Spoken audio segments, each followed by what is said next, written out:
يا صباح الورد، يا رب كل المتابعين في صحة وخير.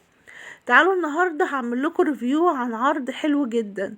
بجد ما ينفعش اي مطبخ ما يبقاش فيه العرض ده، لانه بيتكون من كذا جهاز انت ما بتقدريش تستغني عنهم فعلا في المطبخ. يعني قد ايه بينجزوا معاكي وبيسرعوا معاكي من اي حاجة انت بتعمليها. ولو عروسة بتجهز طبعا هيبقى ليها الجهاز ده حلو جدا، لانه لمم لها 3 اجهزة مهمين جدا في المطبخ في عرض واحد بس. تعالوا كده نشوف العرض ده فيه ايه. اول حاجة كده طبعا لما بتفتحي الكرتونة بيطلعلك كتالوج للعرض، وبيتكون من كام جهاز، وكل جهاز استخدامه ازاي وبيتركب ازاي. تاني حاجة بتلاقيها في الكرتونة برضو الضمان بتاع الأجهزة كلها اللي معاكي. كل ده حاجات انتي بتحتفظي بيها. بعد كده هتلاقي الحاجة بقى الرئيسية في العرض ده، وهو شفشق الكبة او المفرمة ديت. بجد ما شاء الله الحجم بتاعه كبير، وبياخد كمية كبيرة من الحاجة اللي انت عايزة تضربيها او تفرميها.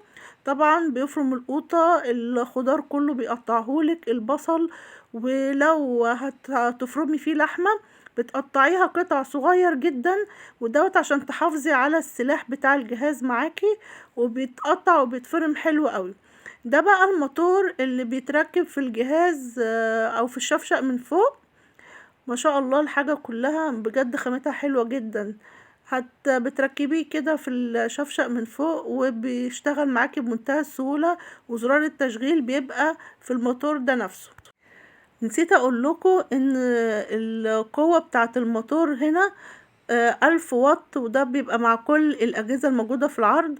وده زرار التشغيل اللي انتي بتشغلي منه الموتور، وبتفرمي بيه اي حاجة في الكب. بتشال ويتحط بمنتهى السهولة طبعا. وبعد كده بتفكي الغطا كده برضو بمنتهى السهولة، وبتطلعي بقى السلاح بتاع الكبة، وهي ريشة. والريشة صراحة كانت عجباني جدا، لان هما ريشتين فوق بعض فبيفرمولك الحاجة. مش بتحتاجي تقلبي كل شوية. في الكبة العادية بتحتاجي كل شوية تقلبي الحاجة كويس عشان اللي فوق يتضرب كويس زي اللي تحت. لكن هنا ريشتين طبعا بيضربولك اللي فوق واللي تحت زي بعض، ما بتحتاجيش ان انت كل شوية تفتحي الكبة وتقلبي الخليط اللي فيها. ده طبعا الحامي بتاع السكينة، لانه بتبقى حامية قوي. وكمان انت لو بتفرمي حاجات قليلة ممكن تشيلي ريشة وتخلي واحدة بس على قد الكمية اللي انت حطاها. فالريشتين فوق بعض ليهم فايدة كبيرة قوي معاكي في الكب. ده كانت اول حاجة موجودة معانا في العرض، وهي الكبة ديت، وبجد عجبتني جدا. تاني حاجة بقى الهاند بلندر التحفة ده، انا بعجبني قوي بقى ليه؟ لان هو اولا سلستين بيستحمل الحرارة. تاني حاجة ليه اربعة ريشة مش 3 زي معظم الهاند بلندر. ده ليه 4 ريشة. طبعا بيطحن معاكي الحاجة احلى وبيديكي نتيجة احلى بكتير. بتركبي له كده الموتور من فوق زي ما انت شايفة. طبعا الموتور ده بقوة 1000 واط، وبيشتغل كل الأجهزة اللي في العرض بنفس القوة. بتركبيه بمنتهى السهولة. استخدام الهاند بلندر بقى كتير جدا طبعا.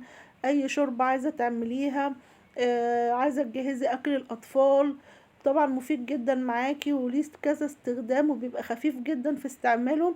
فبتلاقيكي بتستخدميه كتير جدا في أي وصفة بتعمليها. ده الكوباية المعيارية دي بتيجي برضو مع العرض، علشان تضربي فيها اي حاجة بالهاند بلندر كده بتستخدميها فيه،